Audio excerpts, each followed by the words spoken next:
Please put your hands together for Mr. Ryan Beck.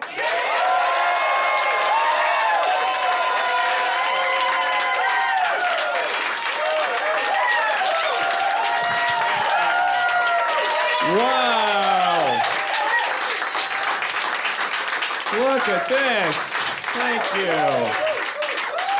you. Look at us recording an album. How about that?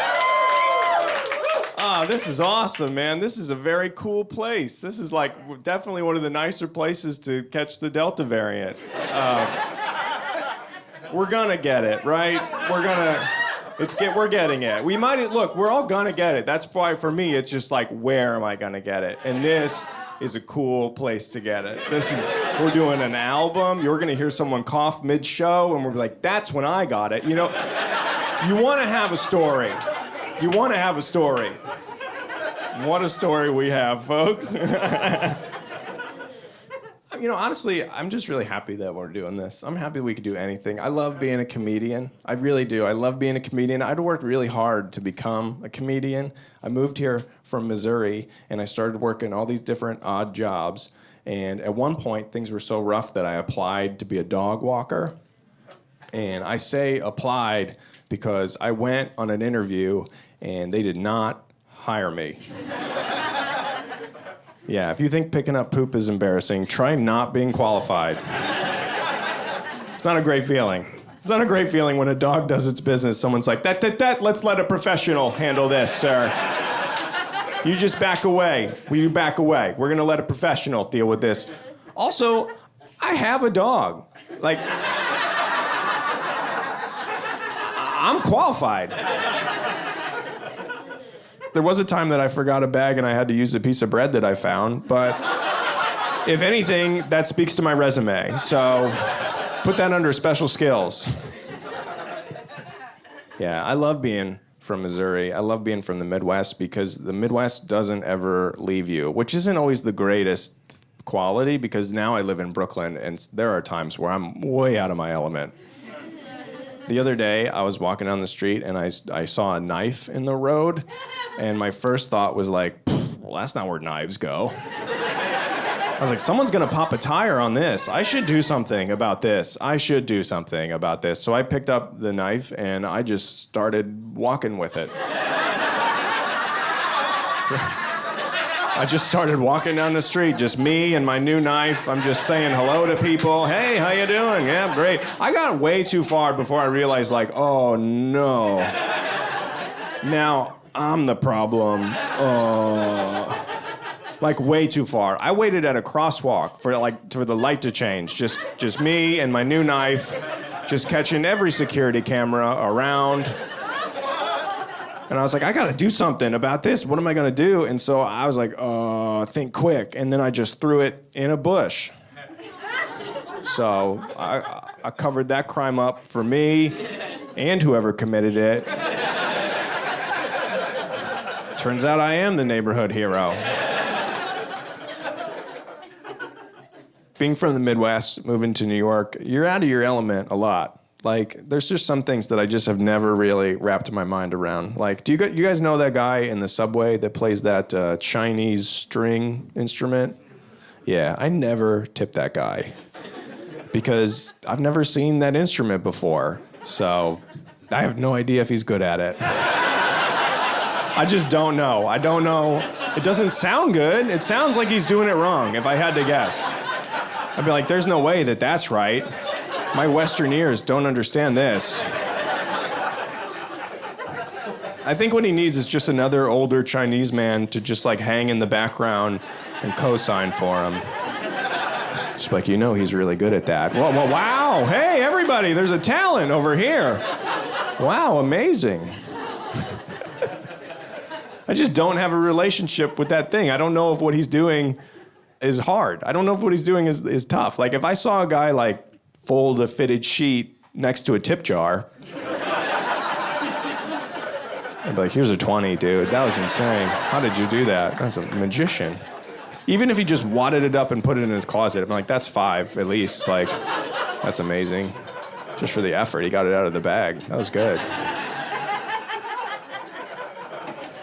I don't don't know where you guys are at with the pandemic, but it's been going on a while now, and like just long enough to where I'm starting to see people again, and there's a lot of people where I'm just like, wow, you made it? Like, some people made it through, and I'm like, I don't know how they did that at all. Like, this is pretty... I saw a guy sneeze directly into his palm and then put it in his hair. That guy made it. That guy's fine. He's good. All the people we lost, he's good. He's all right. There's a lot of people that didn't make it, and this guy, his hair is sticking straight up, and he's good. I was in my car, and I was driving, and the guy in front of me stopped at a yield sign. That's literally not following the rules. And that guy made it. That guy's good. Like, all the rules that we had, like mask, no mask, put the mask back on, 2 masks now, take the mask off, put the mask on again. And this guy's like, look, I'm parked on the highway, and I feel great. I'm good. Whatever. I was married for 3 months, and then we went into quarantine, and now we are ready to celebrate our 50th wedding anniversary. Yeah, we are. Thank you so much. Thank you. We are very married.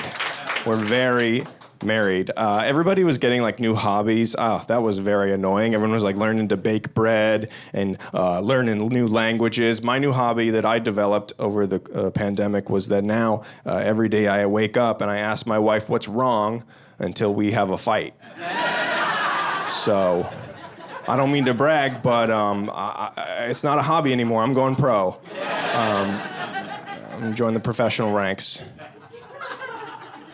When we got, locked in, it was a lot of my dumb friends were like, a lot of babies are going to be born, huh? A lot of babies are going to be locked in with your wife, a lot of babies. Yeah, nothing gets you hornier than spending every waking moment with another person. Just walking around the house like, ooh, honey, you look great in those pants. Still. Gotta get you out of those pants, because they need to be washed. It's like a medical issue at this point.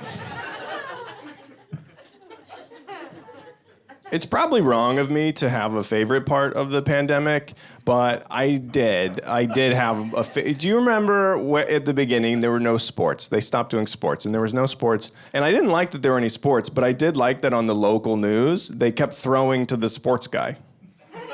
He had nothing to say, but they were like, we're not changing our show for this. And so every day he'd have less and less to report on, and by the end it was just like, and next up in sports, we all love basketball, but what are they made of? We cut one open. Next. This is riveting television. It looks like we're just gonna keep having Olympics. Why?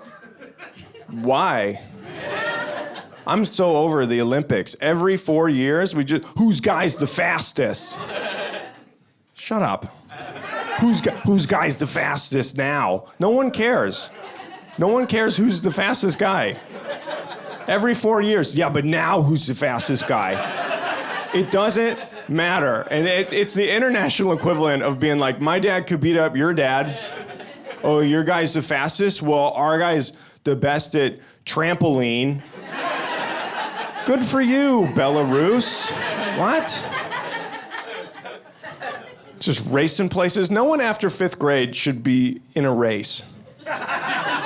Just stop it. Stop running. They're just running to finish. That's what children do. You just run first to the mailbox or you're an idiot. That's what kids do. Kids run to stuff. May at least be running from something. That's what I want to watch. Like, put like just a small commitment behind them, just like some guy they haven't seen for 5 years, like, we should get lunch sometime, and they're off.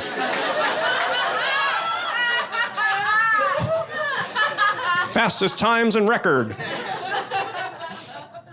I just don't think it's healthy for the entire world to compete every 4 years. Every 4 years, the entire world is in competition. That is not good for our psyche. I want to see an Olympics where they make everybody work together. Same dynamic, though. There's like a Chinese guy, some guy speaking Portuguese, a very confused American person. They're all in an escape room. And if they get out, everyone gets a medal, and we solve climate change. Great. Oh, good, yeah. Liberal smattering of claps. Very nice. I do love sports. My wife and I both love sports. We love going to baseball games, specifically minor league baseball games. Oh, it is the best form of entertainment that you could possibly get for the amount of money that you spend. It's truly, I love going to minor league baseball games because when you're there, nobody cares. No one cares about the game. At a major league game, it's like, so, who's up to bat? What's the score? What's the pitch count? Everyone gets very intense about it. At a minor league game, you're like, look, I parked next to the players. These guys make no money. They live in a one-bedroom apartment all together. I'm here to drink and scream. That's it. Now bring me a helmet full of nachos. Let's do this. It is awesome. I love the minor league games because the team knows that no one is actually there to watch baseball. They know that. They know that no one's there to actually watch baseball because they run promotions throughout the entire game that don't make any sense. It's just a guy bouncing around like, it's the fourth inning, it's the pancake batter of the game. You know what that means. No one knows what that means. No one's ever heard those words together. Every night is just sponsored by something it shouldn't. It's Animal Rescue Night here at the ballpark. Check under your seats for your complimentary guinea pigs. It's just rodents running around. Its players are like, should we stop? What are they doing? Just dangerous drink specials. For $1, it's baseball you can drink. Okay, that's not even financially sound. Sounds dangerous. But the best thing that happens at minor league baseball games is they will always take a guy out of the stands and bring him onto the field, and they'll just make him do some kind of task that just makes the rest of the crowd hate him. Just, if Gary here eats a pound of raw meat in 60 seconds, everyone gets a bobblehead. Gary's like, wait, what? Just 25 softball dads pop up like, eat the meat, Gary! Gary, eat the meat, come on! Eat it! Eat it, eat the meat, Gary! Gary's just crying like, I have a heart condition, I shouldn't be doing this. I'm a vegetarian. My wife doesn't know I'm here. And nobody wants a bobblehead for a team that they don't root for. But in that moment, you want that bobblehead more than you've wanted anything in your life. Just eat that meat, Gary. But at the end of the game, everyone's just thrown their bobblehead aside. You're stepping over piles of them on the way out. They're just looking up at you like, he didn't need to do that at all. Gary's in the hospital with E. coli. I love it. It's a beautiful experience. That's why I love going to minor league baseball games. My favorite thing to do with my wife is to stay in and watch TV. That's just the greatest thing. We've been really getting into watching Jeopardy. I love watching Jeopardy because it's very sad that Alex Trebek died, but it is like great that they kept the format of the show because you know how they like play the game and then they go to commercial and they come back and they interview the three people and they have nothing to say. They just need one fun fact, and they got nothing. They're coming up empty. Because these three people have worked their entire lives to get on to Jeopardy. That's their fun fact. They're on Jeopardy now. So at a party later, they can be like, you know, I was on Jeopardy one time. But they can't be on Jeopardy and be like, you know, I'm currently on Jeopardy. So they're just scraping the bottom of the barrel of their nerdy lives. And they got nothing. The host just comes over, Deborah, it says here that you once took a bus to Delaware? That's right, I did. It was a pretty big bus, so.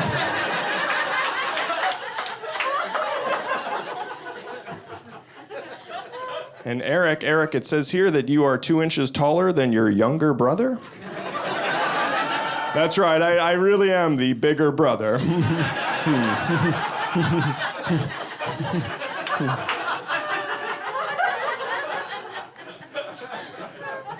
And our reigning champion, Gwen. Now, Gwen, yesterday you told us an embarrassing story about how after dinner you sometimes like to have a little ice cream.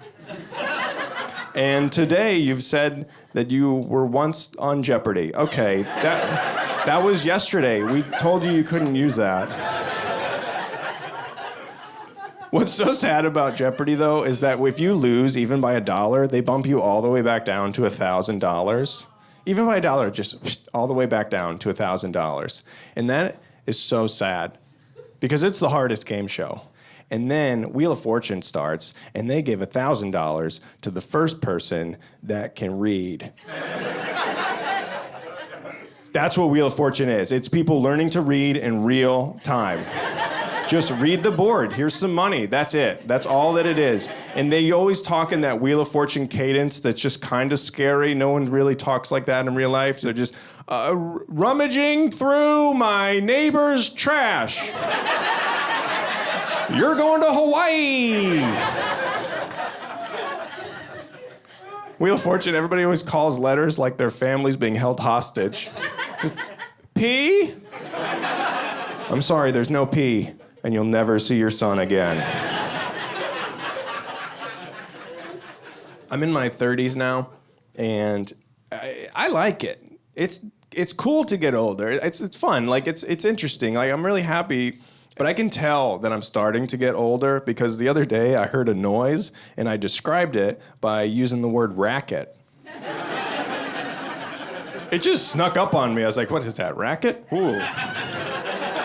Is that racket? That's racket. Who's making racket? Hey, cut out the racket. My fist started to shake. I'm like, who's making racket? Cut out the racket. My wife ran in. She's like, what's wrong? I'm like, a bunch of hijinks is what's wrong. These whippersnappers are making racket. I can't hear my program. That's what's wrong. Bunch of malarkey, ask me. It's tough. It's tough to get older because nobody believes in you anymore. Do you remember when you were a kid and everybody told you, you can do anything?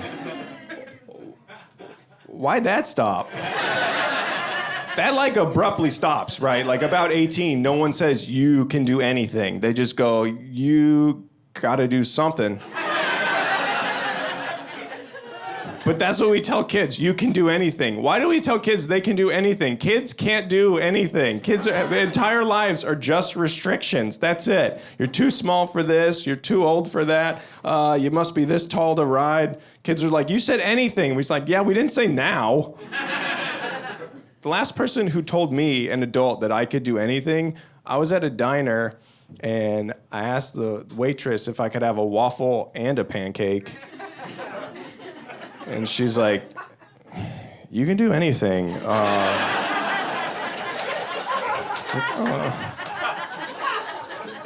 I can. And I will. Stack them up. Stack them up. Let's do this.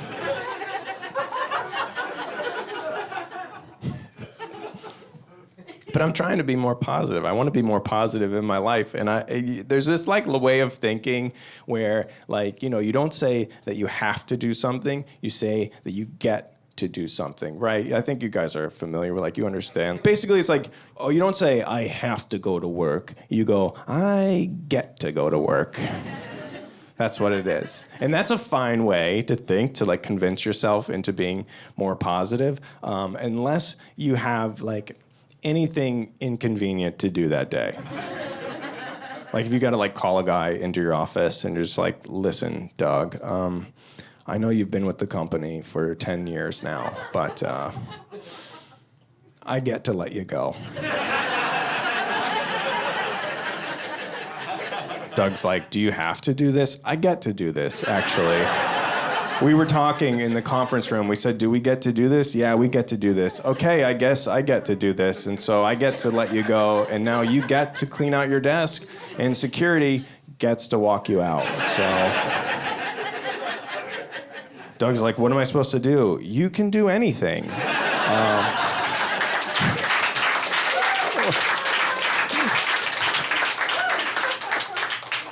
Is anybody married in here? Great.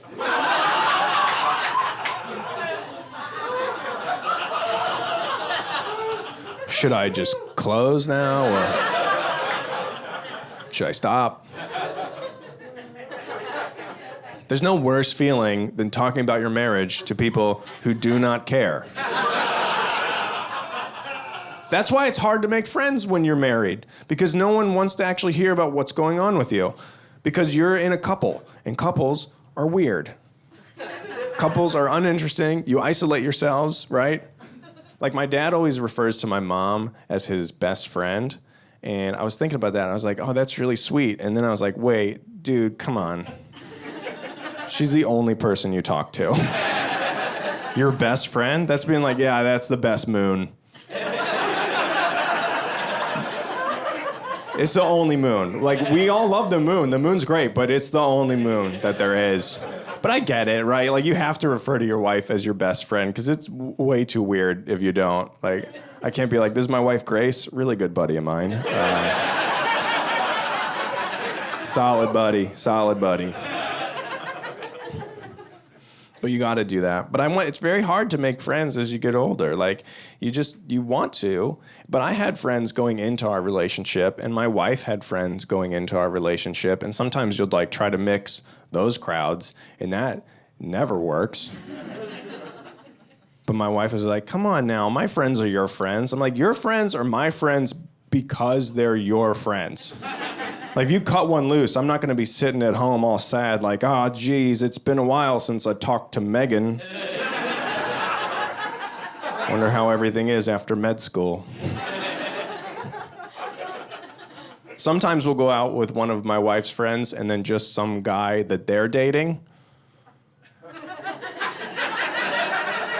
Like her friend's boyfriend. I don't know this man. I don't want to talk to this man. But he's at the table. We're staring at each other. It's a lot like trying to get two dogs to get along. My wife's just like, Ryan, huh? Ryan, huh? That's Andrew, huh? Andrew's also a man, huh? Yeah, he's a good boy. He's a good boy. You're a good boy. Andrew's a good boy. Ryan, Andrew also has a PlayStation. Ooh. I'm just running around the table like, what kind of games do you like, Andrew? You like games, Andrew? You like games? I like games. The end of dinner, my wife's like, what'd you think of Andrew? I'm like, Andrew's also a man, so it was fun. We were good. We were good boys. We're good boys, so we're good boys. And then I get a little treat, so a little biscuit. But it is tough to make friends with other couples, because when you couple up with somebody, you start to isolate yourself and you get weird, and you just get weirder and weirder together. And sometimes you try to make friends with another couple and your weirds don't line up. It just doesn't work. And that's true. Like, people do get weird as you start to isolate yourself. You ever see on the news how there's like a story, and it'll be like an old couple, and they it's like a profile of an old couple, and they dress exactly the same every day. They wear the same outfit, and it's like, wow, isn't it nice that they found each other? They created each other. That's two people who have no one else, and they looked at each other and said, do you want to wear the same pants? That's what that is. It's not a cute story. It's a tragedy. So I would love to make friends with another couple, and I thought it was happening the other night. We were at a party, and we're talking to these people, and we're getting along, and I'm like, oh my God, it's happening? We're going to TJ Maxx after this? Look out, chain restaurants. We got a 4-top for you. Here we go, okay? And then this guy's weird came out, and he was just like, yeah, we've been getting into making our own homemade ketchup. All right, I'm gonna start the car. Ketchup? Homemade ketchup? We don't do that. Ketchup's done. Ketchup is done. We've done ketchup. We don't do ketchup at home anymore. That's a thing from the store. Human society has perfected ketchup. It is finished. You don't make homemade tennis shoes, do you? No. Ketchup is a from-the-store item. Here I thought I wanted to make friends with another couple. Turns out I never want to speak to another human being again. Unreal. Last year I hurt my foot. The doctor was like, you could drink more water before you go to bed. I need to drink less water before I go to bed. Because now I wake up 4 or 5 times a night and I have to pee worse than I've ever had to pee in my entire life. Like 4, 5 times a night, full pees. Why is it full again? Why is it full every single time? Is there a man hiding in my closet with a funnel and a jug? Why is it full again? And I wake up with an urgency that I have never had during the day. I have never been walking down the street and just, it's here. But I will wake up out of a dead sleep, just, now? It's now. It's now. It's now. Full pees. And I have to pee so bad. You know when you have to pee at night and you wake up and you do that stupid math equation where you like wake up and you look at the clock and you're like, do I get up and pee or roll around in pain for 2 hours? I can make it. I can make it. And then you just roll around in pain and wet the bed a little bit. Just a scooch, just a little bit. We all know which bit. I would love to let it go. But you know in your sleepy brain, like you can't let it go, but I would love to wet the bed. Oh my God, I would love to wet the bed. That's really what I came here to say tonight. I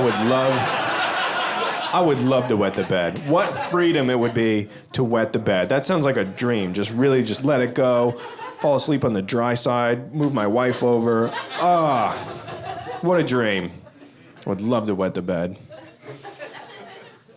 Right before my grandpa died, he was in a retirement home, and he started to wet the bed, and everyone was like on red alert. They're like, oh my God, Grandpa is wetting the bed. Grandpa is about to die. Grandpa's wetting the bed. Grandpa is about to die. I'm like, is Grandpa about to die, or is he finally truly alive? Is he sick, or did he figure it out, okay? Because from where I'm sitting, it seems pretty good, okay? He wets the bed, a woman he doesn't know changes the sheets, and the next day he does it all over again. Great job, Grandpa G. I'm getting older, which means my parents are obviously getting older. They've retired now, and if you don't have retired parents, basically what that means is that now I call them up on the phone, and they've been answering the phone as a team. I don't know why that started, but they're just like, the phone's ringing? Well, we better both hop on this. Who knows who's calling? What? Just hello? Hello? You're on speaker. Why? Why am I on speaker? Every time I call them, I'm on speaker. I'm like, Dad, why am I on speaker? He's like, anything you can say to me, you can say in front of your mother. Is she your attorney? Why is counsel present? What's happening? My dad's getting a little paranoid.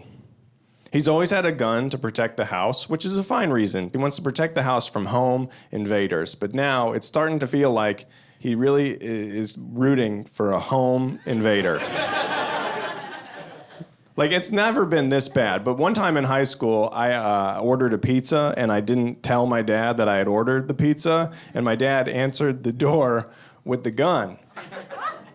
So, free pizza. That's a true story. That's a true story of a teenager that just said, I don't need this job. All right. Cool, man. I got a math test or something. I don't know. It's not even a large, dude. Just take it.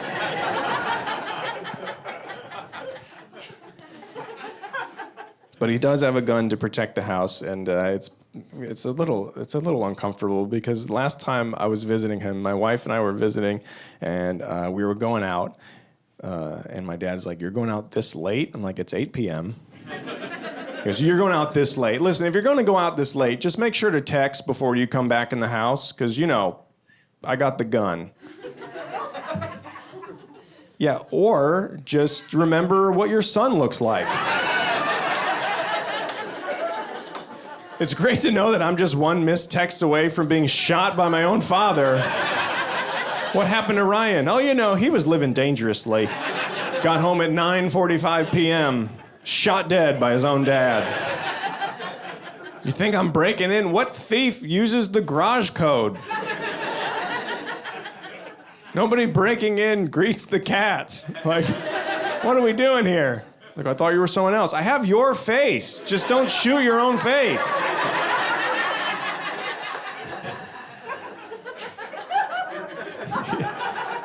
He's just getting weird.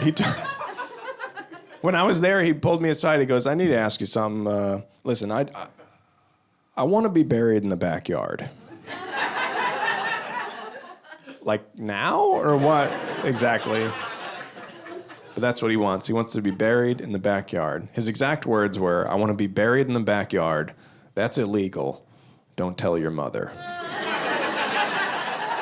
Got it. So the game plan is you die, we hide your body, and then lie to your wife of 38 years until she's dead. Is that the plan? Is that the plan? That's good. You did not think this through in any way. Like, what happens if we have to sell the house? How about that? Just someone's checking it out, like, hey, what's up with that really bright patch of grass in the backyard?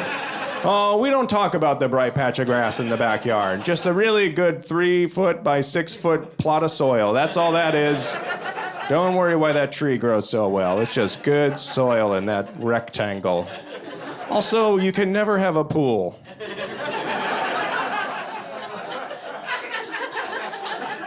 I want to be buried in the backyard. That's illegal. Don't tell your mother. And I was like, you really want to be buried in the backyard? He goes, yeah, I just want to make it easy on you kids. Yep, nothing easier than digging my own father's grave and then lying to my mother for the rest of her life. I'm covered in dirt. I'm crying. My mom's like, have you seen your father? No, but maybe just water the lawn or something. I don't know. That'll cheer you up. I called my dad up and I asked him for the Hulu password. And he goes, no.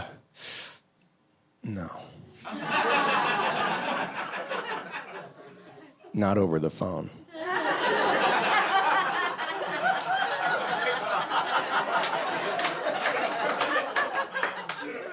Not the Hulu password?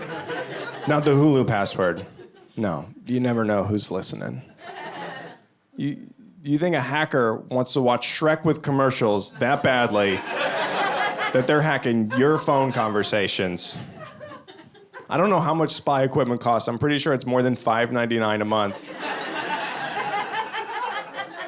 No hacker wants to listen to my parents' phone conversation. No one's that concerned about how the cats are doing that they're hacking my parents' phone. They're just, why are we on speaker? But that's how old men are. Old men are very protective of their information. My father-in-law won't give me his Wi-Fi password. My father-in-law. It was easier to marry this man's daughter than to get the Wi-Fi password. To this day, if my computer forgets the network, he will pull my computer aside, turn his shoulder, and type it in one by one. If he can find his little book. That's the old guy security system. Tiny book, tiny writing, that book, always lost. Tiny book, tiny writing, open the front door, just chuck it inside. No one's getting this password, not even me.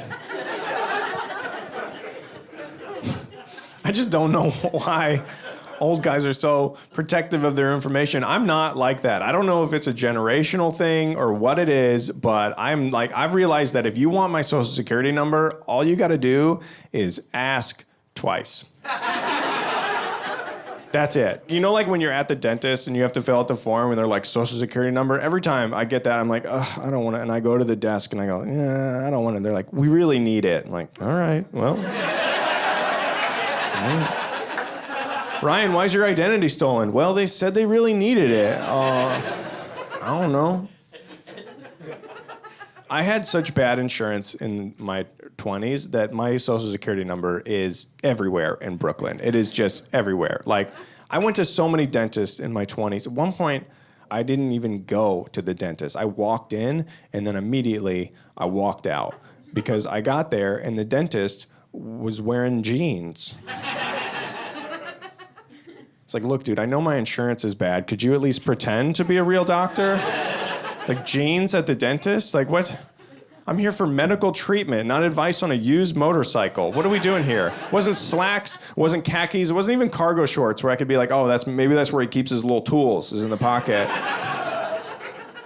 No, he goes, what's up? You can call me Dan. Absolutely not. Not Dr. Dan. Not Dan the dentist, just Dan. Sorry, Dan, I'm not going to a dentist that looks like he uses the phrase, my bad. No, thank you. Not interested. When I did get married, my father-in-law pulled me aside, and he was very sweet about it. He goes, Ryan, I just want to let you know, we now really feel like you're a part of the family. And I had no idea how to tell him that I really preferred to be a guest. It's great to be a guest. Everyone's nice to the guest. No one is nice to their family. Like, when you're a guest, all you have to do is eat and smile. That's it. That's all you got to do. If you're in the family and all you do is eat and smile, people are like, does he have a condition? What's going on here?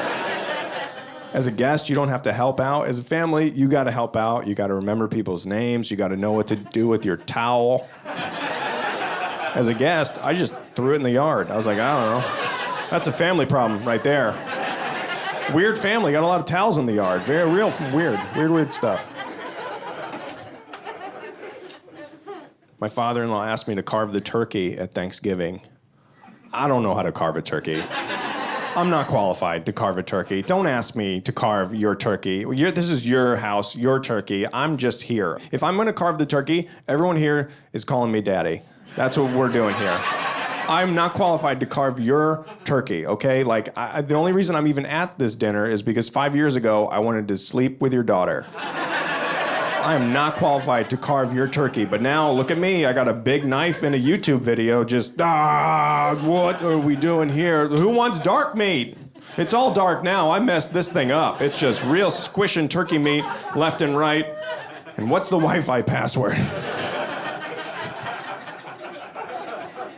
My wife and I, we like to cook together, and that's pretty fun. Sometimes we'll do those subscription services that help you cook. You know, HelloFresh? Yeah, if you don't know what that is, that's one of those subscription services where they send you in a box everything that you need to make dinner and all of the ingredients to have an enormous fight. Just right there in the box. They got a tiny kitchen that's hot, just lots of chopping, tarragon, do you even love me anymore? All that, right in the box. Right in there, and then they want you to rate it. They're like, what'd you think of HelloFresh? Yep, eating in silence was a wonderful change. Thanks a lot, HelloFresh. Someone got us an Instant Pot for our wedding registry. I hate this thing. I hate the Instant Pot. People are very into the Instant Pot, and I gotta tell you, it is not instant, and it is not a pot. It is a pressure cooker, and it is a crock of lies. That's what it is. It is not a miracle worker. People are like, no, it makes rice in 5 minutes. It takes 20 minutes to get hot. So what are we doing here?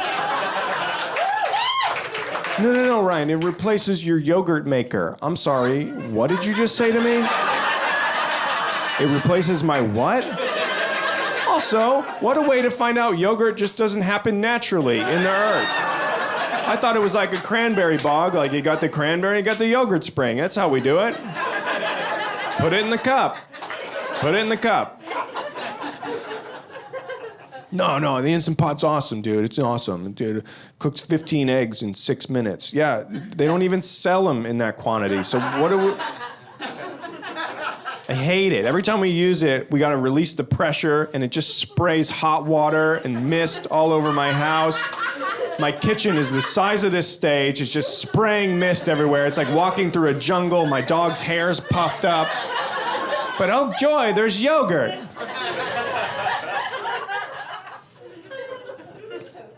I really don't have a lot of my wife jokes. I don't have a lot of jokes like that. There's truly only a handful of things about her that actually bother me, so I'll list them in order now.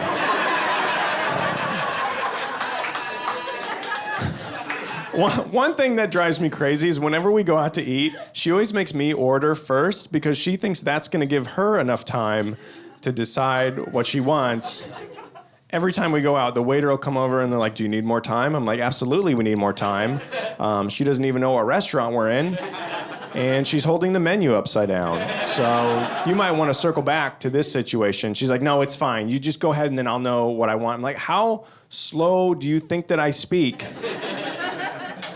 That you're gonna get this, like, how, just go ahead. And I was like, oh, chicken enchiladas. Do you know now? Let's go, lady. Let's go. He's got tables. We gotta turn these. Let's go, lady. Let's go. But what's worse is we'll go out with like a group of people and she'll make everybody else order in front of her. And that would give her enough time if she wasn't too busy complimenting every other person's order in real time. Just like, oh, the chicken? I was gonna get the chicken, but now you're getting the chicken, so I'm not gonna get a bunch of sides. That's really fun. I could do that, but then that's like a lot of plates. Then it gets to her. She gets to do her favorite thing, which is make a regrettable choice in a panic. Just bowl of sour cream? That's not a dinner. They're not even gonna get you a spoon, so I don't know what you plan on doing with that. Another thing that happens is it'll be like 8 o'clock at night, and I'll be like, let's watch a movie. And she's like, it's too late to start a movie. Let's just watch 3 episodes of this hour-long TV show.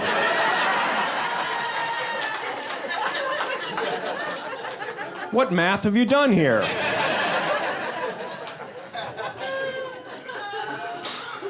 The one thing that is the hardest thing about being in a marriage, because this is the central question in every marriage, and that is, what do you want to eat for dinner? I don't know why that has become the only question we ask each other, but it is. Every day, what do you want to eat for dinner? Nobody has any right answers. I know 3 times a year at best, like once in February, maybe one time over the summer, and then on Thanksgiving. Like that's the only time that I really know what I want to eat. And if I don't I don't want to make the decision. I don't want to make the wrong decision. I want her to make the decision. She doesn't want to make the decision. And so now every day of our lives has just become a race to see who can ask first. Like I'm starting to wake up like that. Just wake up and, what do you want for dinner? What do you want for? No, I said it. It's your turn. It's your turn. It's not my turn. Every time. My wife and I don't really fight that much. We really don't. We have like what I would call micro fights, where it's like you can kind of see it coming. You know, like the other morning I was like, "Ooh, somebody got up early." She's like, "No, I didn't." Okay. I'm just gonna go see if the car's still outside.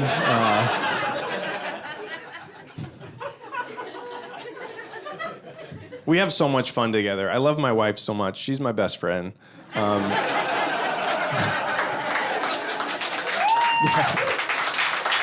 But we have so much fun. We have so much fun together, and I think it's because we're both youngest children. No one should have let us live together. There's no adult in the house. It's true chaos. There's nothing to eat. It's just macaroni and cheese and dog food. We run out of things to do. We're like, what do you want to do? I don't know. What do you want to do? And then we both just start swinging our arms. We do this for a while. That's pretty fun, huh? Yeah, I like that. We're very immature. Like the other day, we were making out, and it seemed like things were about to get pretty cool. And then we both heard the ice cream truck. She's like, oh, it's Mr. Softy. I'm like, please don't say that while I'm naked.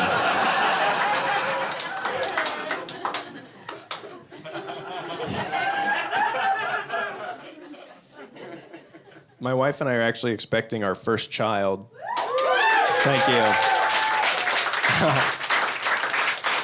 I'm really excited about it. I'm really excited to become a dad, and everyone's been asking me do you feel ready to be a dad? And I don't know how to answer that question, but I did experience this on the street where I was like, I don't know, am I ready to be a dad? And then I saw a guy in my neighborhood that had one of those shirts on that said "Best Dad Ever," and I was like, we'll see about that. Like, I was mad right away. I was, like, ready to fight this man. I was like, you probably bought that for yourself, idiot. And I was like, whoa, maybe I am ready to be a dad. Like, blind rage at the drop of a hat? I could do this. Yeah. I got to protect my family. I can't. It's hard to become friends with other guys expecting children because it's just like, look, only one of us is getting this mug, okay? Eye contact. Let's do this. I'm going to arm wrestle. But it's really exciting to become a parent. We've been telling people in the family, and nobody knows how to react. I called my sister. She already has 2 kids. I was like, we're having a baby. And she goes, you're going to be so tired. You have the wrong kind of joy right now. Feels like you're happy at me, and I don't like that. Also, joke's on her. I have anxiety. Like, I'm already tired. At least now I'll be worrying about something that actually exists. I called my brother. He also has anxiety. I called him up. I go, Josh, we're having a baby. And he goes, oh, no. What do I do? Like, you don't do anything.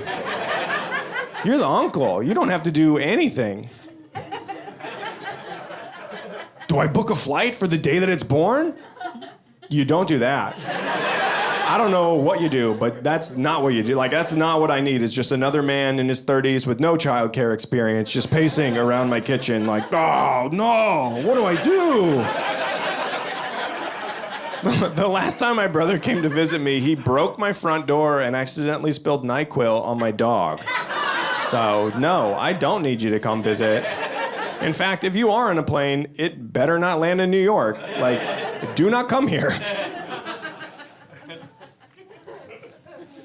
We've been reading all the baby books. There's a lot of books on having a baby, and there's one very famous book that's called What to Expect When You're Expecting, and it is very apparent that the woman that wrote that book does not like her husband. I don't know what happened to her, but she put it in print. Like, it is not... this book is so nice to the mommies and so mean to the daddies. Like, every week is like, week 6, baby is the size of a sweet pea. Mommy needs lots of love and a little forgiveness for sneaking those midnight cookies. For dad this week, try channeling those nervous energies into something fun, like scrubbing the toilet.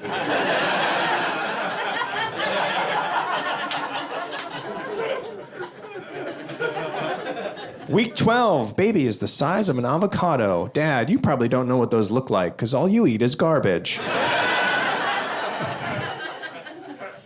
Mom this week is going to be experiencing a heightened sense of smell. So Dad, try taking a shower every now and then, for once in your life. Week 25, baby is the size of a cabbage. Mom, your feet might hurt, but you should never forget that you are an angel that walks on this earth. For Dad this week, try getting a real job, you clown. Can it see us? It's hurtful. You know, we've been doing all the doctor's appointments, and when we did our first sonogram, before we went in, my wife said to me, she goes, listen, I'm going to be up there. I need you to do 2 things. I just need you to ask questions and take notes. That's it. Just ask questions and take notes. And never have I felt dumber in my life than trying to ask her doctor questions about something that I do not understand. I'm just in the corner like, question.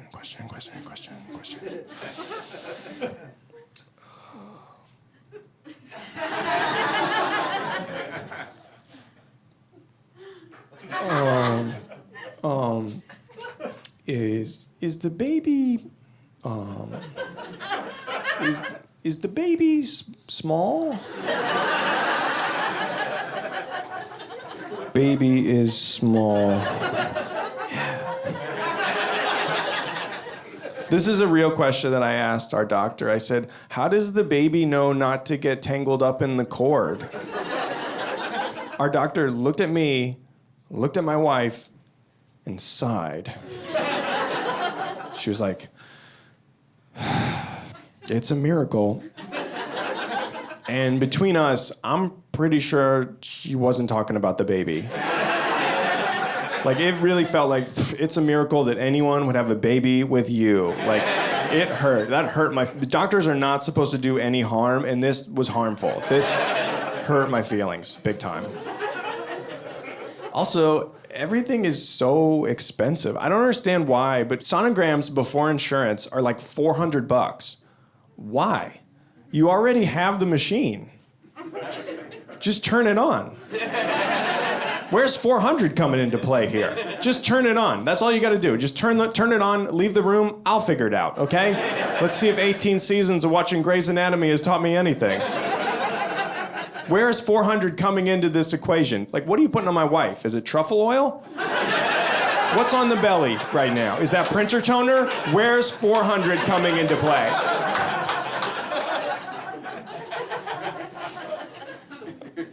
But we did the sonogram, and we found out that we're having a boy. And yeah, it's great. It's a healthy baby. That's what you want. And when you have a boy, people have two questions. They go, what are you going to name him? And you go, I don't know. We don't know what we're going to name him.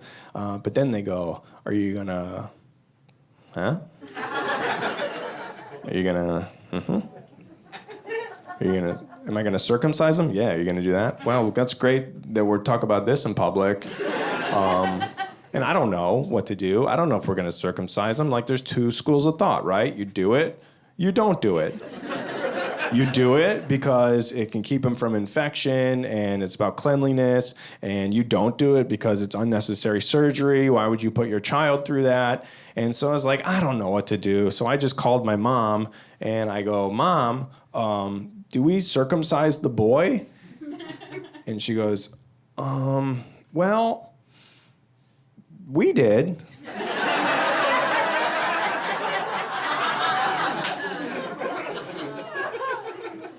I know. I know what you did. Also, great choice, sure. Everyone's happy. But the truth is, having a baby and becoming a father is scary. It's a pretty heavy thing to think about, because you hear people go, why would anyone have kids? And then you start to think, why would anyone have kids? Like, the world is bad. The world is scary. There's so much that you can't protect them from. There's no baby, and then there is a baby, and it's just out there, and you can't keep them safe from things that you can't control. You want their life to be good. You start to think about how people can be so mean to each other, and how the planet's dying, and how there's just some things that have been set in motion that there's no way to stop. You say, do I want to make my child grow up in this world? What can I do? How can I keep them safe? I can't. And you feel powerless, and you feel scared. But then you start to think, why would anyone have a baby? And it's like, oh, maybe it's because I want to make things better. And I want to teach them how to love and how to be kind to other people. And you start to think of all the good things in the world. There's no baby, and then there is a baby. And there's just people that are kind, and people really are good to each other, and people really do care. And there are things that we can do to make each other happy and make things better. And there's all the beautiful experiences that you can share with a child. There's no baby, and then there is a baby. And I'm going to get to watch him walk and learn words. And I'm going to get to teach him to throw a baseball. I get to watch him graduate from high school. I get to watch him fall in love, have his heart broken, find someone new. All the beautiful things that make up a life. All the beautiful, complex things that make up the lives that we live. I get to witness this through this child, my son. And I get to be there and be his dad. I can't wait until there's a moment when I'm an old man and my son is here. My grown son is in my life.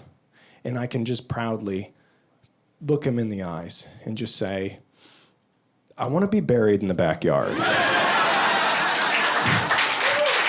I'm Ryan Beck. Thank you so much, everybody.